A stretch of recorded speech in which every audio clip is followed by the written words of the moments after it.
Russia's invasion of Ukraine is disrupting the world's markets. A rapid series of historic sanctions have rocked the Russian economy. We're banning all imports of Russian oil and gas and energy.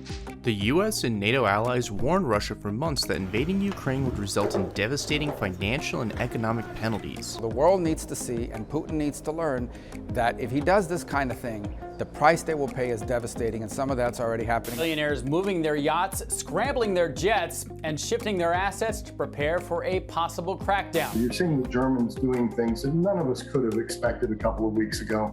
Now the Russian financial system is trying to weather the storm. The sanctions mean that imported goods and the trappings of Western life, to which many Russians have become accustomed, they're either going to be far more expensive or in some cases unavailable. Along with the punishment facing large institutions, the average Russian consumer is paying a price. Russians have lost access to mobile payment systems. It's been kicked out of major sporting and cultural events, and now you can't even watch Netflix or TikTok there. So there are a lot of unknowns about what is going to happen to the Russian economy. One of the biggest unknowns right now is how bad inflation is going to get, because there's no precedent in modern history for what's happened to the Russian ruble in the past month.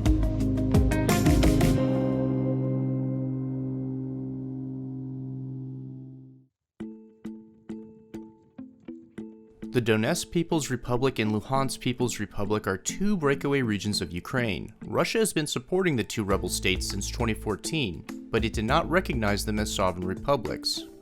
On February 21st of 2022, Russia recognized the DPR and LPR, setting the stage for the invasion of Ukraine. In the US, President Biden announced a prohibition on investment in the breakaway regions. On February 22nd, the UK targeted sanctions towards several Russian oligarchs with ties to Putin as well as several Russian banks. The US sanctions two Russian banks, VEB and the military-affiliated PSB.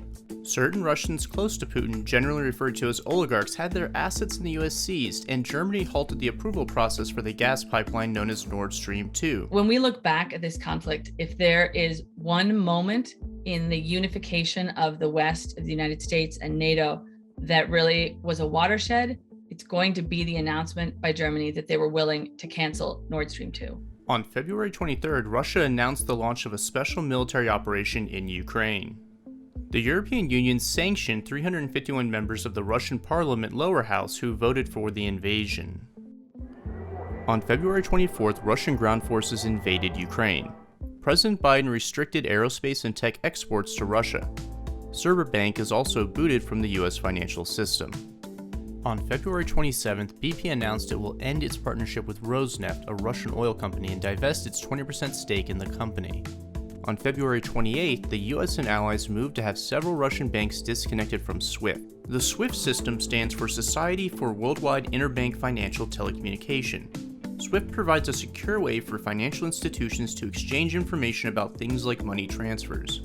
SWIFT doesn't actually move money, but it does function as a middleman to verify information. The US and allies also moved against Russia's central bank, freezing its assets held abroad. That means the bank can't access a large chunk of its $643 billion in foreign currency reserves. Working together with the United States and European Union, we are cutting off the Russian central bank from the global financial system.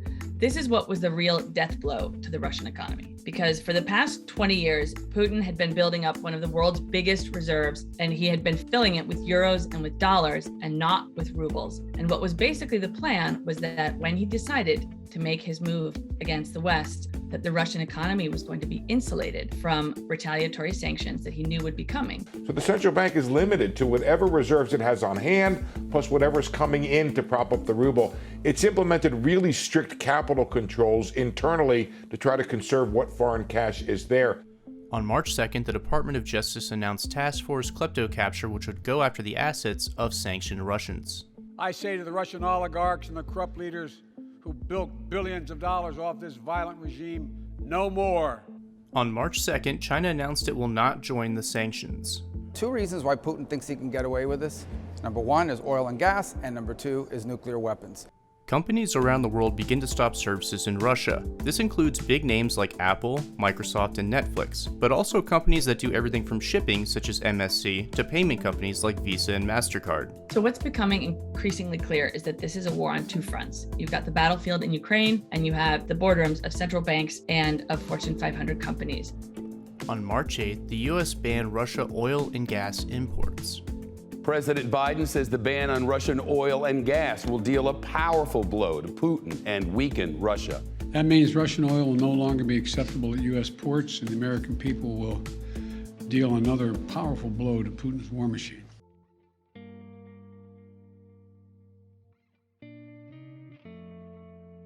After the invasion, Russia attempted to insulate itself from economic shock, but the scope of the sanctions mean that the entire country is witnessing the financial repercussions.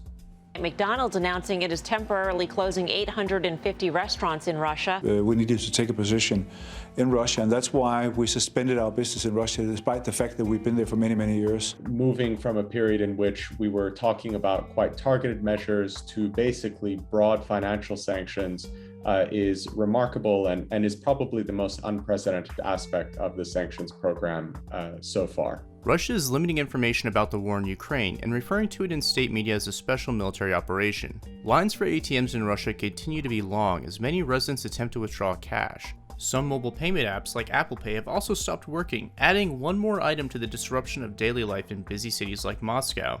If Russians begin sliding back to the economy they had and the standard of living they had 30 years ago, that's when we're really going to see Putin in trouble.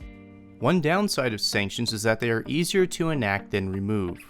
Even if Vladimir Putin has a change of heart and decides to end this brutal war in Ukraine, and the Western governments decide to respond to that move by lifting some or all of the sanctions that have been imposed in the last few weeks, there are going to be lingering effects related to the sanctions because companies will have de-risked and they will be sort of hesitant to go back into the Russian market or resume the activities they stopped because of concerns that there could be basically a recurrence of the crisis and the sanctions will be reimposed again.